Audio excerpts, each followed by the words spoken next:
Hello, this is the 8th lesson of our composition workshop. In this video, we are going to continue with the analysis of Pierre Boulez Messagesquisse. The piece is a real composition lecture in itself. This is the second section, I call it second section of the piece. This is a very rapid movement, and you see 16th notes throughout the section. Before we start with the pitch analysis, let's take a look at the time aspect, at the time organization of the section. The section is in fortissimo dynamic in the solo violoncello, and you see some accented notes. And we will see them throughout the section. Also here, it continues. Always there are some accented notes and some unaccented notes. Let's take a look at the first page. We have one accented note here, and the distance between two accented notes is 6 pitches. There are 6 pitches, and then another accented note. 1, 2, 3, 4, 5. 5 pitches and another accented note. 1, 2, 3, 4, only 4. Another accented one. 3, 2, and 1. So, and here starts another process. One accented note, you see 6 notes, 6 notes between them. And then 1, 2, 3, 4, 5. Here another one, but you know what is going to come. It will be 4, including this one, 1, 2, 3, 4, and 1, 2, 3, 1, 2, and 1. So that was 4, and this is 3, 2, and 1. And here begins another process, this time the other way around. 1 accented note, then 2 notes, beginning with another accent, and then 3 notes, 4 notes, 1, 2, 3, 4, 5, and we have 6. There's no accent, but there's a repeated note that indicates also a tutti passage here, indicates another a transition between two sections, or that marks the end of one process. This is 6. On the next system, the same 1, 2, 3, 4, 5, and 6. And here another process begins. 6, 5, 4, etc. This diagram visualizes the distance between accented notes.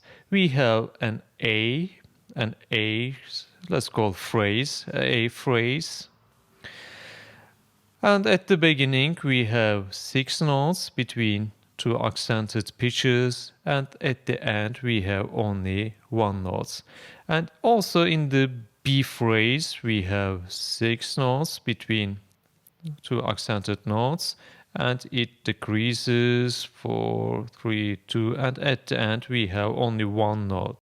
And then we see the opposite, the increase in the number 1, 2, 3, 4, 5, at the end 6. And C section also begins with 1, 2, C phrase, 3, 4, 5, 6. And then once again 6, and this is also the other way. If we look at the diagram, we will see we have all the possible combinations. We have this shape, decrease and increase in the number, and then we have this shape, increase and decrease in the number, and a division of them.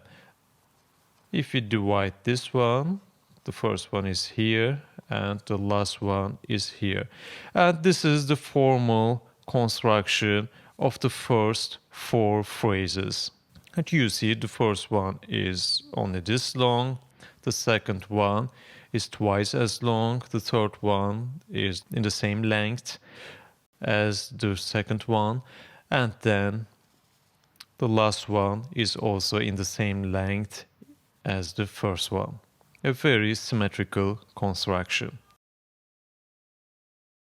This is the beginning of the second section, and you see here the duration, the decrease in the duration, each time 1/16th note shorter. At the beginning we have 6/16th notes, and then 5, and then 4, and so forth. And this is our pitch material table. You can pause the video now and try to find out the connection between the first phrase, between the A phrase and our pitch material table.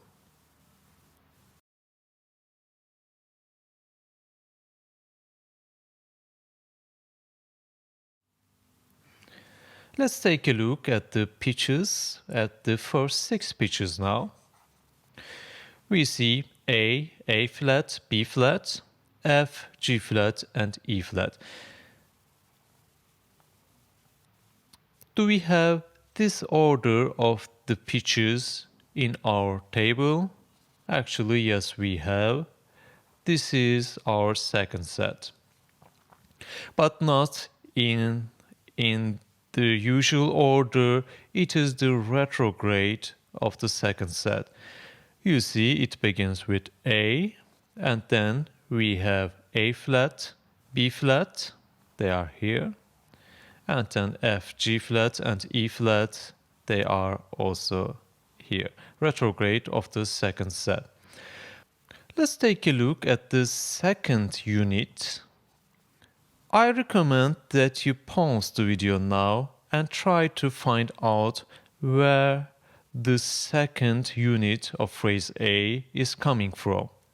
Now that you know where the first unit of phrase A is coming from, this is the retrograde of the second set, you can try to find out where the second unit of phrase A is coming from.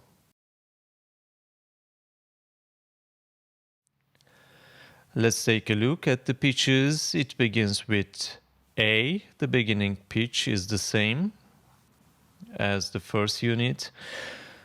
So, and then B, F sharp, G, and E. Can we find this order, or this, maybe not the pitch order, but the interval order in our table, pitch material table, somewhere?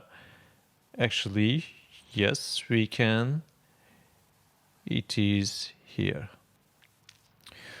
This is the original Zachar hexachord, retrograde of the hexachord, and transposed on A. Instead of D, E, and B, we have A, B, and F sharp. The intervals are preserved, and everything is transposed on A, and after that we will have G and E and a tritone here. It will be B flat somewhere.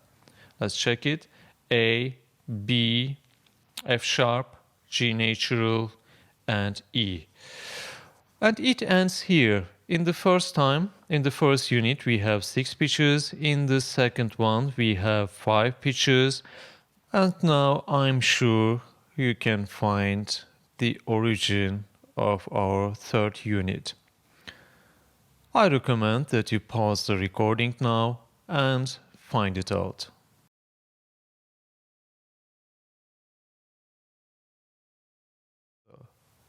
It is here. It is our sixth set, retrograde of our sixth set, and transposed on A. A, E, F, and a minor third, D. And since we will have only 4 pitches, it will be enough. Let's check it. A, E, F, and D. So, and you see that was the first unit, and this was the second unit, third unit, and you can guess now what is going to come. It begins here and goes up. This will be the next one, and the last one in this order. We can check it. Let's transpose all of them on A, and B flat, G, and here A and F sharp, and this will be A. A, B flat and G, A, B flat and G. And next one, A and F sharp, A and F sharp, and only A remains. Here we can observe it better. This is the beginning, the first unit, and then the second unit, third unit, fourth unit, fifth unit, and sixth unit. The transpositions are not shown here, but everything, every row should be transposed on A. Everything should begin with A.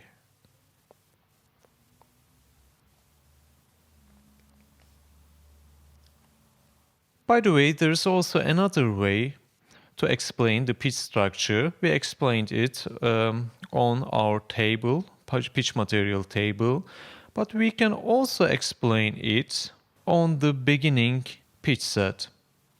The beginning pitch set was here in retrograde, pitch set 2. Notice that pitch set, we can only take this pitch set, and you will see this is the original one beginning with A, and the second one begins here with the second to last note. You can check it, the transposition, of course. Everything is transposed on A. The transposition is here. And the next one begins with the third to last note. It is here and transposed on A again. And this one is here, begins with the fourth to last note, and the transposition is here, etc. Both explanations will give the same result. You can prefer that one or this one. Let's take a look at the following process. This time we have an increase in the number of pitches between accented notes. First 1, and then 2, 3, 4, 5, and 6. This is pitch set 3, and it follows the reverse order. It begins with the last pitch this time, transposed on C, and then last 2 pitches, everything's transposed on C. In this case, it will be C, and the other one will be D natural. Let's check it, C and D natural. And the other one, let's clear the picture, will be C, B, and C sharp. It is here, C, B, and C sharp. And next one will be C, F sharp, F natural, and G. C, F sharp, F natural, and G, etc. You can continue to analyze the pitches, you will see the number of pitches increases. It begins here with one note and then two notes, three notes, etc. We have the same, almost the same procedure in the C phrase. The number of the notes between accented notes increases, and we have pitch set 4. But instead of beginning with the first note, in our previous example, that was the case. It begins with the first note and then first two, first three. This time, it begins with the last one. And it is transposed on B. And then we hear the last two transposed on B, of course. This one is transposed on B. And the interval is a major sixth. Then we will have a D, B and D. And then last three transposed on B. This will be F. And here G sharp. Let's check it. The third one here. B, F, and G sharp or A flat, the same, and so forth. We can continue to analyze the entire section, but I think that gives enough idea about the pitch organization process of the section. In the course of the section, there are much more complicated processes, and it is not always that clear how he gets the pitches. But you can continue to analyze with this knowledge the entire section. Without going into detail, I want to briefly mention what the accompanying violoncellos do. Maybe only in the phrase A, in the first two measures of the second section. So, we hear in the accompanying violoncelli the A. They support the beginning tone of the solo violoncello with E flat, but E flat is our central tone. In the second one, we also hear A in three violoncelli, but then we hear also B in two violoncellos. We hear the first two notes at the same time in the solo violoncello, and this is the third unit. We will hear first three notes as melodic gesture, as melodic figuration, in arbitrary order. Not in this order, a permutation. Those are permutations of those pitches. A, E, F. This is what we hear. A, B, F. But here we have E, A, F. Then F, E, A. Then A, F, E, etc. Each instrument play it in a different order. So, and then in the next one, we also hear three, A, B flat, G, G, B flat, A, B flat, A, G, etc. And in the last one, we hear exactly like in the beginning, we hear only A, the supporting of the beginning of the figuration in all the violoncellos. It is a good point to listen to this section only.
There are a couple of passages I'd like to talk about. The first one is the section after the rapid section. This is the third section. In this section, we have some chords. We have also a figuration in the solo violoncello, but we are not going to talk about it because it is kind of complicated. Let's talk about those chords. This is the first chord, and then we have another chord here, always with trill, with a half tone trill. Another one here, also with half tone trill. In every system, accompanying to the figuration of the solo violoncello, and finally here. Before we talk about chords, I'd like to mention these rhythmic figurations with which you are familiar now. They represent the letters of Zahar. As you know, this is S, 3 short value, 1 short, 1 long. This is A, long, short, this is C, 4 shorts for H, 1 short for E, short, long, short for R, coding the name of Zahar via Morse alphabet. Those are the chords we heard in the third section. There are 6 different chords, and this is our pitch material table. Also at that point, I recommend that you pause the video and find the connection between the chords and our pitch material table.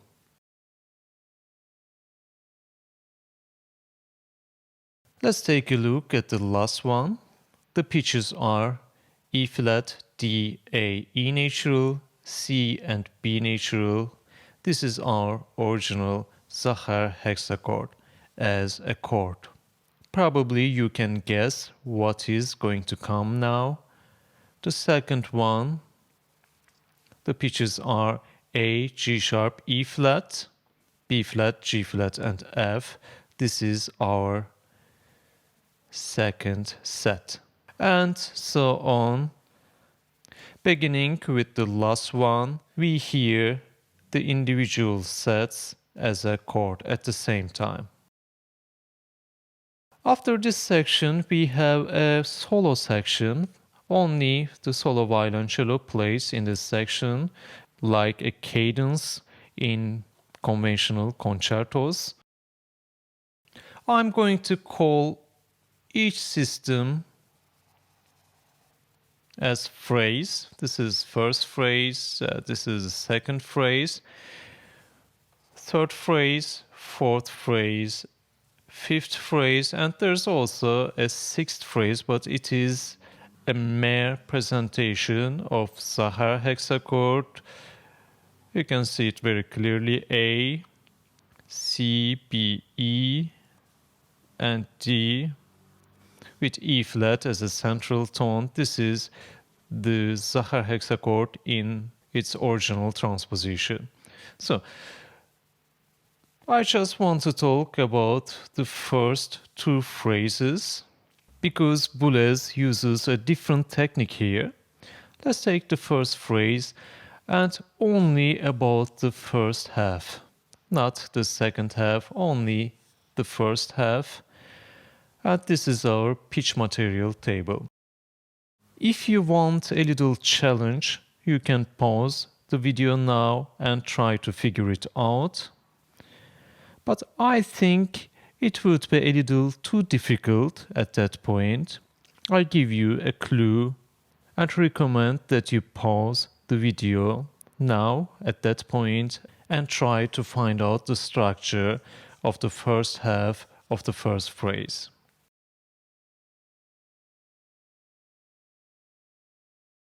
This section is very similar to the first one. If you remember the phrases in the solo violoncello, we have main tones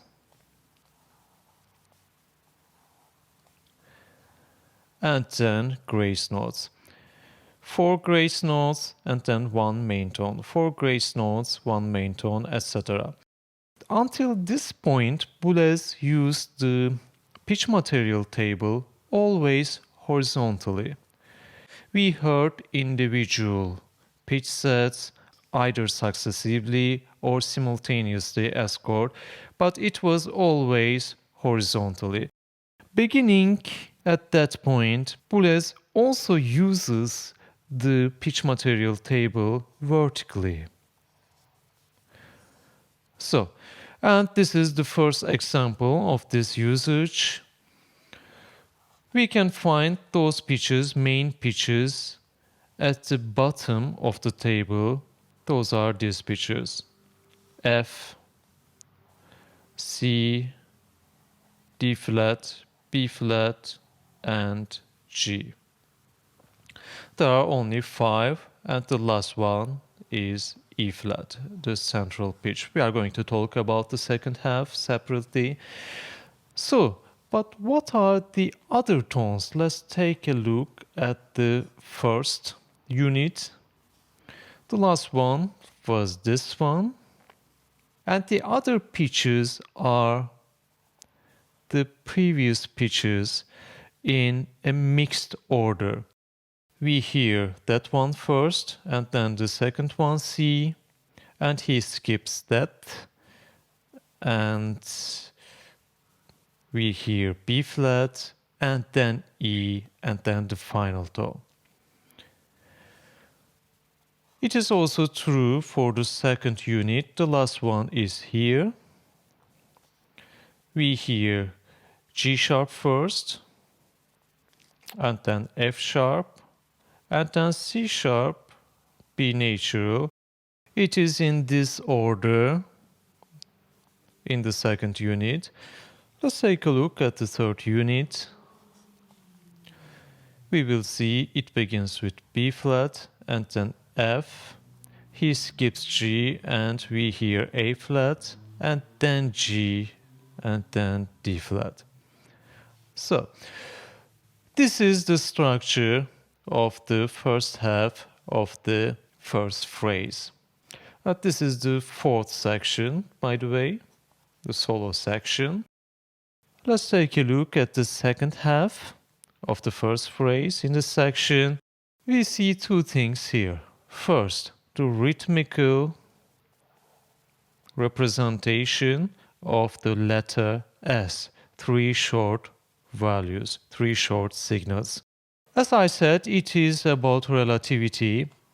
We don't know what is a short value, what is a long value, but in this context, it represents the letter S.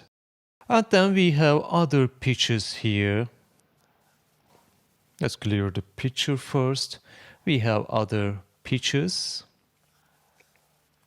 and they are here. This is the first column, second column, third column, etc. This is the second column. He begins here with this one and follows the order. First we hear F sharp and D, and then A flat and D flat, and then E and A. And this is the second phrase of the movement. I recommend that you pause the video now and think about the structure of the first half of the second phrase.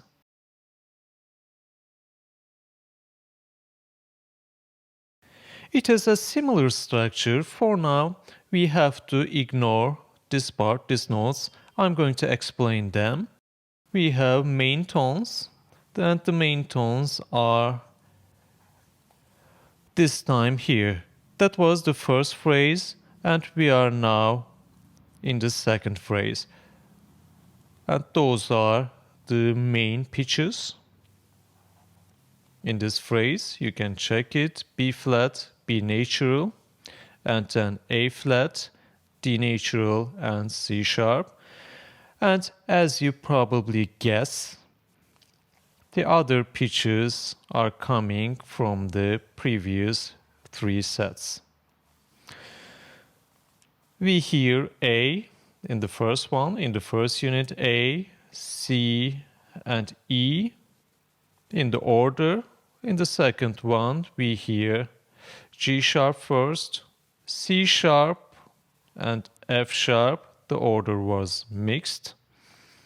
And then in the third one, the same, we hear F, and then B flat, and G, etc. So, then what was this unit here? We see a gesture here. This is our set 5, the 5th set. He begins here with the 5th note, B, B flat, and then returns back to the beginning, E flat, C sharp, and D. He left G sharp out. And the second half represents the letter A, one short value and one long value. And then the pitches before those values are coming from the third column. But in this time, in a mixed order. First we hear G, and then D, then B flat, C, F, and F sharp. And the piece ends with a very rapid passage in the same character as the second section. I just want to say a couple of words about the last 4 measures. Let's take the solo violoncello first. And this is our table. And once again, I recommend that you pause the video and try to find the structure in the solo violoncello part. In this case, we won't need the other 5 sets. We only need the original Zachar hexachord. So, it begins with E, and you see here, this is our Zachar hexachord, transposed on E. Why on E? I'm going to explain it. And then, once again, the Zachar hexachord, transposed on D. In the first appearance, we have all the 6 pitches. In the second appearance, we have only 5 pitches. In the third appearance, as you probably expect, we have 4 pitches transposed on G, and then 3 pitches, 2 pitches, and our central pitch E flat alone. Zachar hexachord, each time 1 note shorter. So, why those transpositions? Why at the first time on E natural, and then D natural, G natural, F sharp, A, and E flat, of course? You can pause the video now and think about it.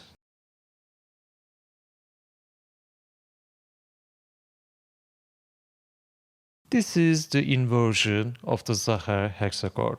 Here we have the original Zachar hexachord, and this is the inversion.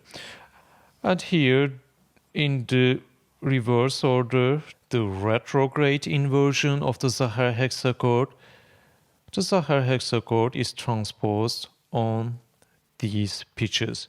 E natural first, and then D, and G,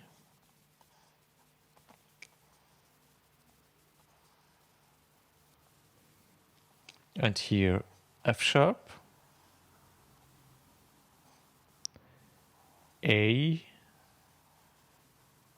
and finally we hear our central pitch.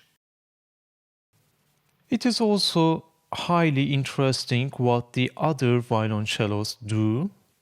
For a last time, you can pause the video and find out what the other violoncellos do.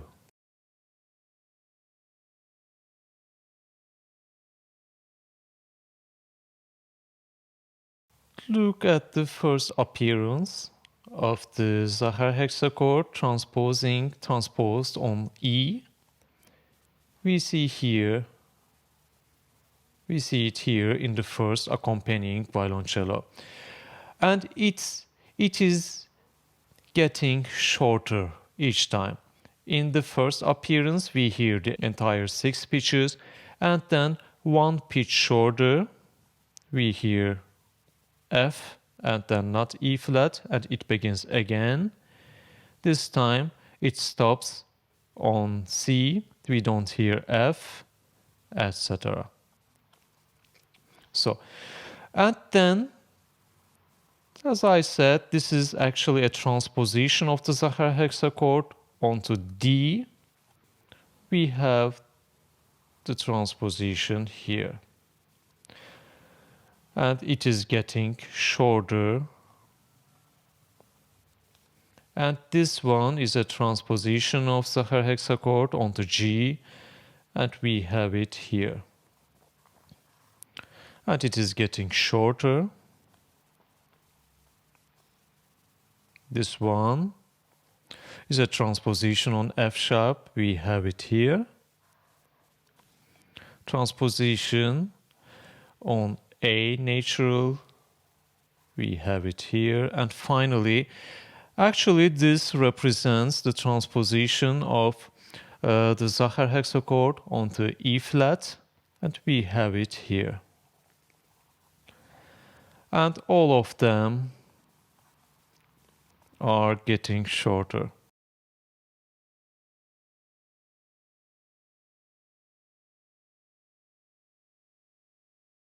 In other words, at the end of the piece, we hear the entire pitch material table at the same time. The piece has a very clear and I would say conventional formal structure. We heard an A part, beginning with the presentation of Zahar hexachord as harmonics, and then 5 phrases in the solo violoncello with rhythmic figurations in the accompanying violoncellos, and then at the end a conclusion. And then we heard a very rapid B part with 16 notes, and a C part. This time we heard chords. It was very similar to the first one in the similar character. And then a solo section like cadenza in conventional concertos, and at the end a short rapid section. It was also in the same character as the B section. We can also label it more conventionally and say this is A part, and then a B part, a rapid B part contrasting, then again A prime. So, and I wouldn't say this is an individual part because it was too similar to the solo violoncello phrases in the A part. I would say this is a prolongation of the A part, and then at the end we have a short coda. This is a very conventional labeling, of course, but it makes also sense. As I said, the piece is a composition lecture in itself. We didn't go deeply into the analysis actually. I just mentioned a couple of analytical aspects and gave some examples. I strongly recommend to analyze the entire piece, and the only thing you need in order to analyze the piece is this table. You can find everything in this table. And you will be surprised how creative Boulez works with the material. This is a perfect example of doing maximum with a limited material. I'm going to play the entire piece once again, and you will see your perception will be completely different with this knowledge about the structure of the piece in your head. You will hear everything differently. Let's listen to it.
That's all for this lesson. Thank you for watching and see you in the next video.